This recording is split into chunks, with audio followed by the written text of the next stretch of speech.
Hi everyone, welcome to this channel. Like we promised, today we are going to be bringing you an honest review of the TCL QM7K 2025 new TV, and we have the 85-inch model, and so I've had time to play with it about a week, and so I'm able to bring you an honest review. This video was not sponsored by anyone, and so we can be as honest as possible to let you know everything. Now, if you would find any value in this video, all we request is that you like it and then subscribe to this channel so that you don't miss out on any of our subsequent videos.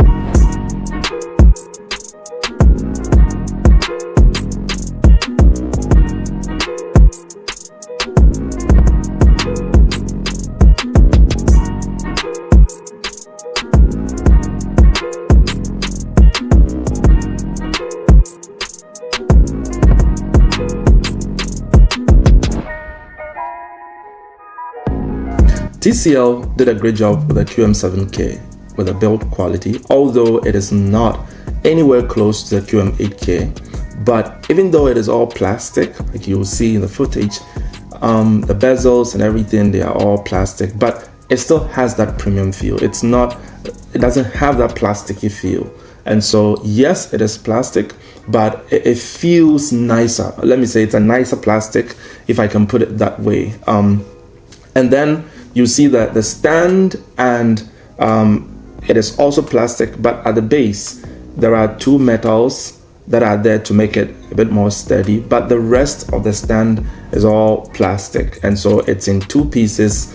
One goes to the back and then the other on the floor that attaches to it, so you can put that. Now this is a middle mount, so it doesn't have the wide mount. It's just a simple and a single center mount. That's all you get with a QM7K, which should be steady enough. But I know that most people are going to mount their TV to the wall anyways, just like we have done. And so in that case, you're looking at the 600 by 400 Versa mount. In our case, we used these stud-free or studless TV mounts, which you can easily get on Amazon. I can leave a link to the description below, and the TV's weight is about 80 pounds together with a stand. And so once you have that Versa mount, that which can go for up to about 85 inches, it can hold up to about 150 pounds to 200 pounds, and so that should be good enough for this TV. Because I prefer the flush, I want the TV to be flush with the wall as much as possible, even though it has some thickness. That is why I go for the studless mount. But hey, you're free to mount it with whichever mount that you want. As far as the screen bezels, you see a very tiny bezel. Now when you compare the QM7K to the QM8K, you see that the QM8K is almost bezel-less. I mean, this would also say it is bezel-less, but you see that dark or black line, which is slightly, it's not thick, but I mean, when you compare that to the QM8K, you see that that is almost non-existent.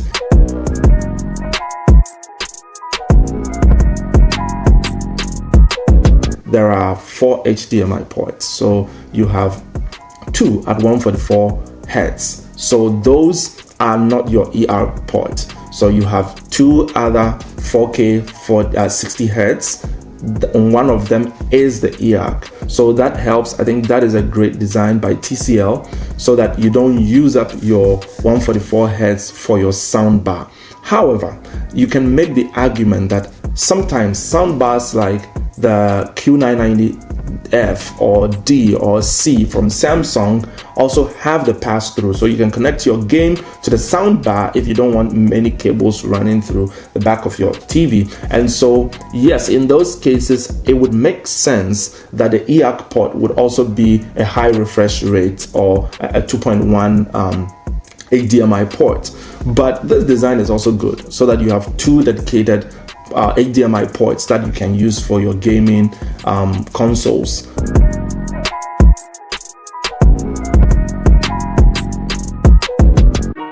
Now to the remote. This is also a plastic remote, and it came with batteries inside. So you see, let me remove one of the batteries for you. It's a TCL battery, which is cool, right? And so you should expect to have these a pair of AAA TCL branded batteries that come with the remote. Everything about the remote is plastic, so don't expect that top of the line premium feel. But yes, it's plastic, but it doesn't feel bad, to be honest with you. It's plastic with some premium touch, and I like it. It's lightweight. And my favorite feature about this remote is, yes, a lot of TVs have backlit remote, right? Which this also has. But the good thing about this is, unlike, for example, in the Hisense U7K that I had mounted, the remote is backlit, but you have to press a key for the light to show, and it wasn't that bright. This TCL is different. And so once you put the remote down and it's lying down, it dims and the light goes out. The moment you lift it up, the moment you lift it, the lights come on. And so, I mean, I'm happy that they put that sensitivity in there, so that when you pick up the remote, it lights up, and in case you're in the dark, you know exactly what you're going to press and all of that. So that is something that I think they did a great job. And you also see brills on that. So next to the power button, you see brills, and the channel and the volume. I think that is supposed to help with those who are visually impaired. Now, the remote layout, I think, is pretty simple. So you have your power, mute, you have your menu, you have the inputs, you have the navigation in the middle, back, home, and then a voice assistant is there. And then your settings, and then TV. This to what TV, you have your channels, volume control, and then 6 shortcuts. You have YouTube, Prime, Netflix, Apple TV, TCL TV Plus, and then Disney Plus. Those are the buttons that you'll find on the TV. And I found it to be very easy to use, not confusing. It's simple.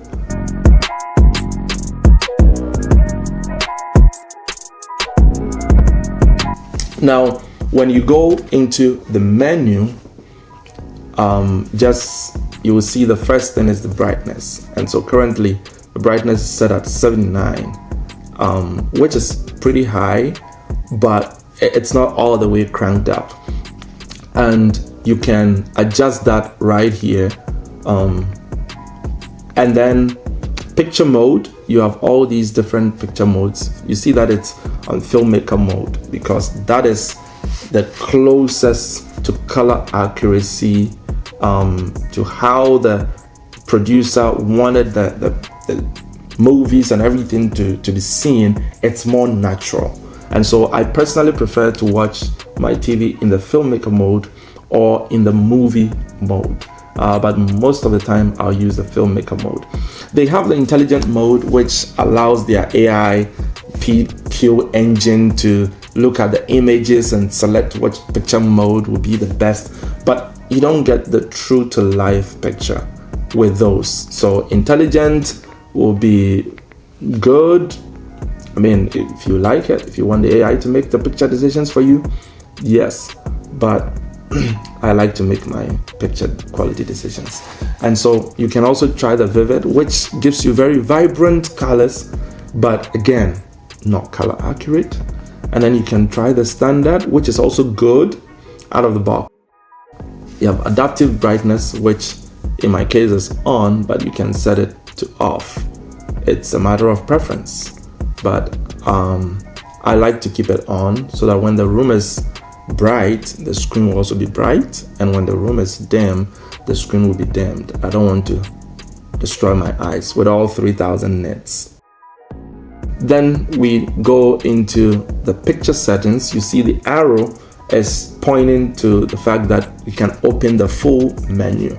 So let's press that and it opens the full menu. So you see the picture mode there, you select which one, and you can dial it in, the brightness, the color, clarity, motion, and then you can choose to apply the changes you made to just a particular input. So it could just be for your gaming console or Blu-ray player if you still have one of those, or whatever else. And you have the eye health protection. In my case, I'm using the adaptive brightness. Blue light filter, no, I don't want to filter it out because it's also there, but the adaptive brightness is kind of good enough for me. And then you have automatic content recognition. You can turn that on or off. Now, because the TV is equipped with the PQ engine, AI engine, it wants to be able to detect the scene and kind of make the necessary adjustments, but it will not override the filmmaker mode or the picture mode that you select. So I'm glad that TCL allows you to play with all of these different settings, so peak luminance and every little bit. I mean, I like this because a lot of TV manufacturers don't give you this much option to tweak your settings, the color saturation, the tint, select dynamic color, and all of that. A lot of TVs don't give you these options. So TCL does a great job kind of giving you all of these. Let's talk about the screen.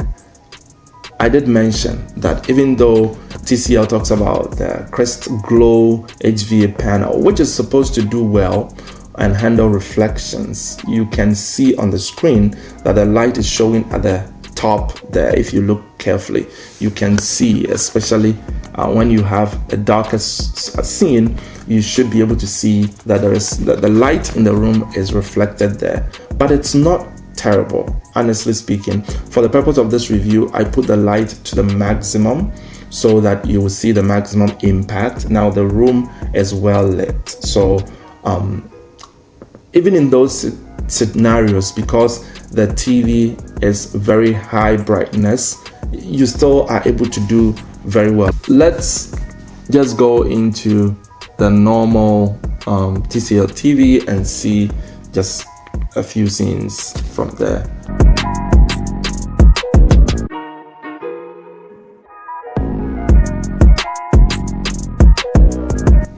So since there's Dolby Vision content, you see the TV identifies that it's Dolby Vision and then adjust the color accordingly for you.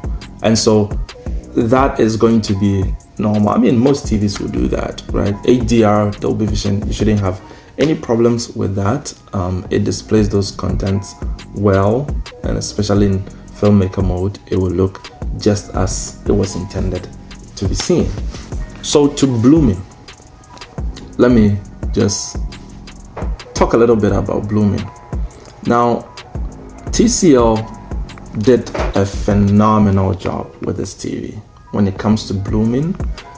You would expect that when you see some of these writings in white, it should, I mean, for some TVs you see some bloom around them, but not this TV. Frankly speaking, even the QM6K handles blooming gracefully.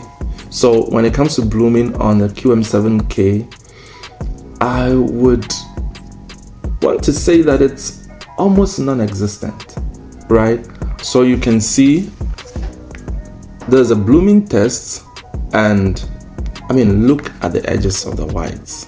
Even at 500 nits, I mean, I can't complain.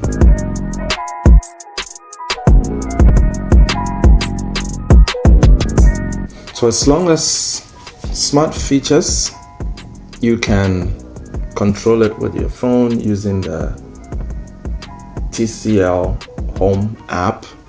You'll just have to sign in and connect to your TV, and that should be it. You should be able to scroll through like I'm doing on my phone, right? Everything is on the phone. You can slide up and down to increase the volume.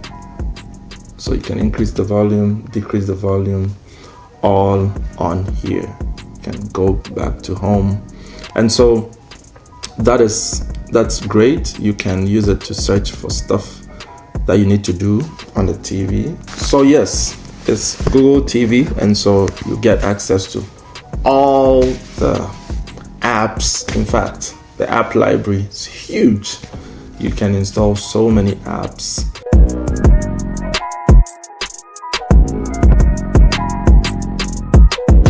When you go through here, you have the audio output. You can select the internal speakers, you can select the ARC, you can select Bluetooth, optical, external subwoofer. So you can give it an external subwoofer or auto, which will detect the sound source automatically.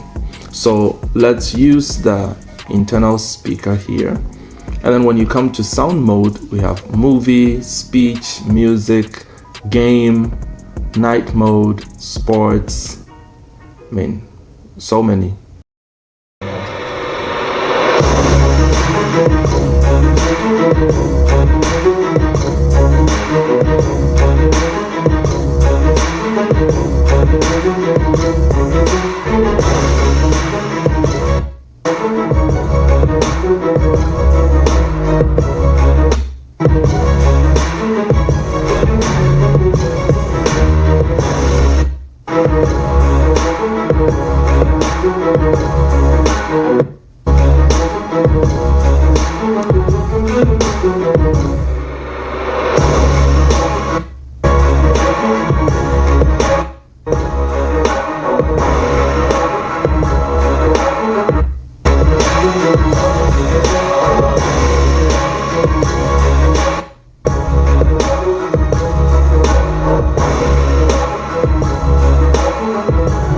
So you can only EQ it when you put it to custom. And like you already know, this TV is powered by Bang & Olufsen. So the sound is pretty good. You could hear the bass is good, but I mean, it's nothing compared to my sound bar. But I mean, for a TV, this is amazing.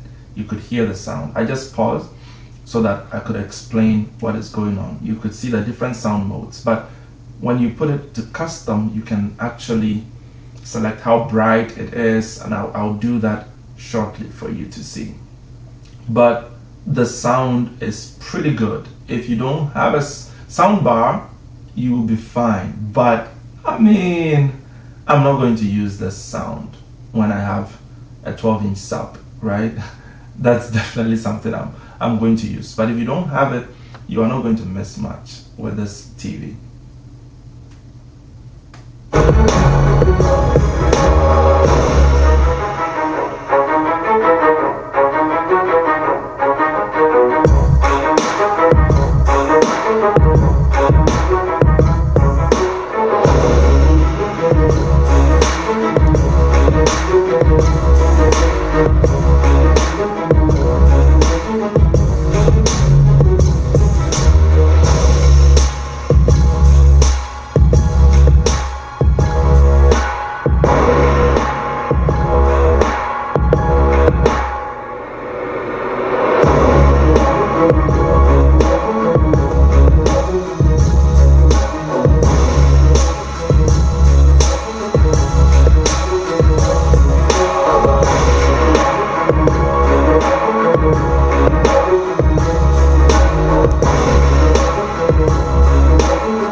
When you compare the sound to my soundbar,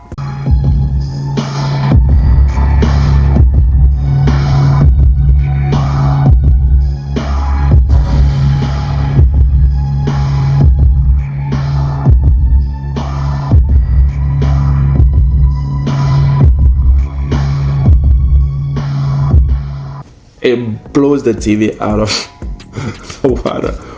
But let me also be clear. The soundbar I am using is the Samsung Q990D. And I have paired that with a Klipsch 12-inch powered sub. So the sound you are hearing is not from any ordinary soundbar. It's from arguably one of the best soundbars paired with a very solid Klipsch subwoofer, and I've done a video of this on my channel. You can go through the videos and see how I managed to replace my Samsung soundbar subwoofer, which sucked at the low end with a clips. So you could clearly tell the difference.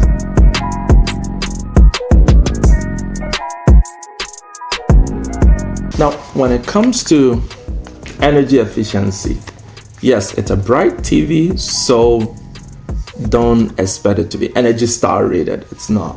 But I mean, for someone like me, it's not bad. I think comes in at, they rated it around $89 per year, which there are some TVs that are around $20, $25, $15, but none of them is a QD mini LED TV.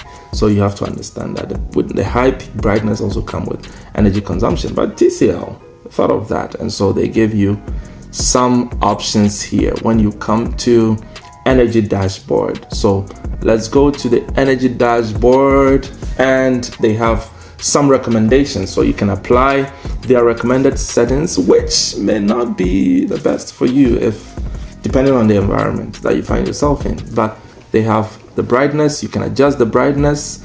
60 downwards is good brightness, enough for energy conservation. When you put on adaptive brightness, yes.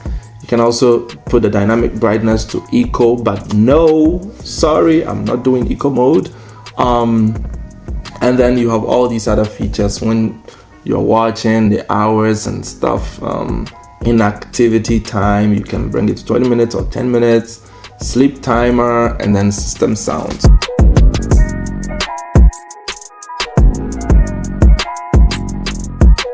The QM7K is great at gaming. 144 Hz refresh rate, peaking at 288 VRR, which is great. So you see that once I connected it, you see it detects the HDR10 there for my PS5 Pro.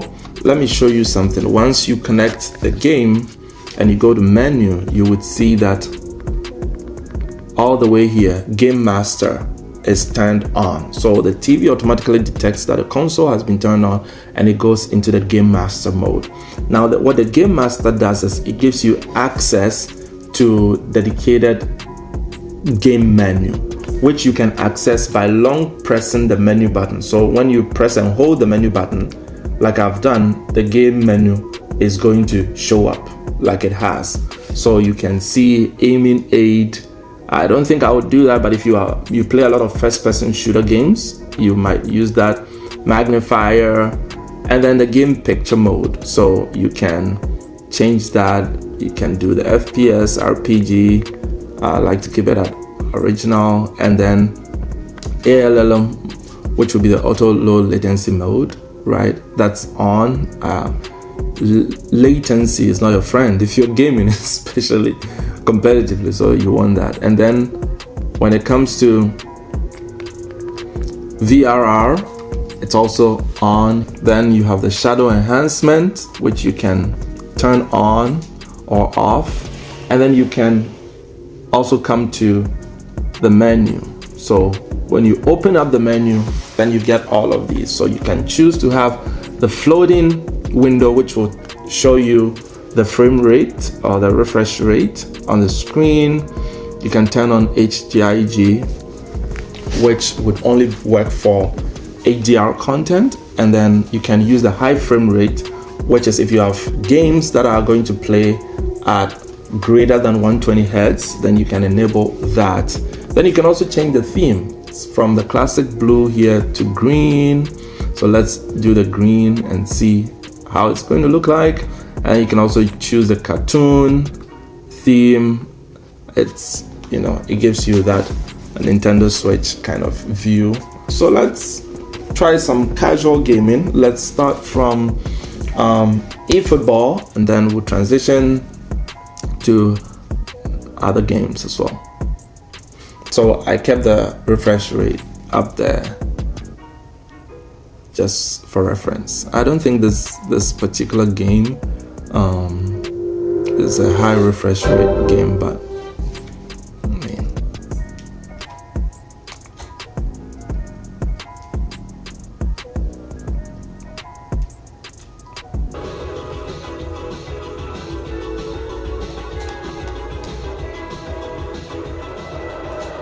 welcome to those who have joined us all here on a beautiful clear evening The conditions contributing to a fantastic atmosphere in the stands. This really is the place to be. This is Peter Drury, and I'm happy to inform you that Jim Beckman has joined me to offer his expertise. Glad to be here, Peter, and I'm ready to rumble.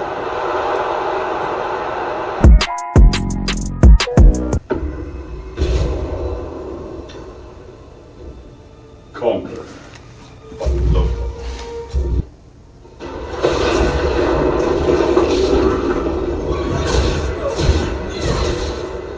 You plan to marry my children. Chiquita got smart and put a ring on it.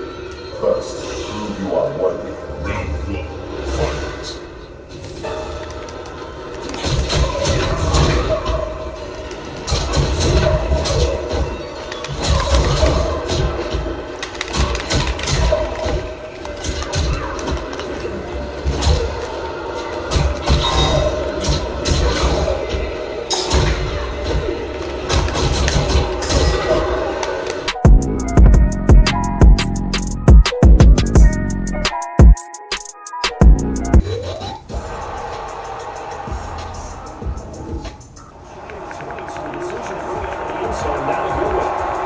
Chargers ready to go on offense, led by their first-round pick in 2020. The man out of Oregon, Justin Herbert. Hasn't taken Herbert long to earn his status as one of the league's best and most entertaining passers. He's locked in.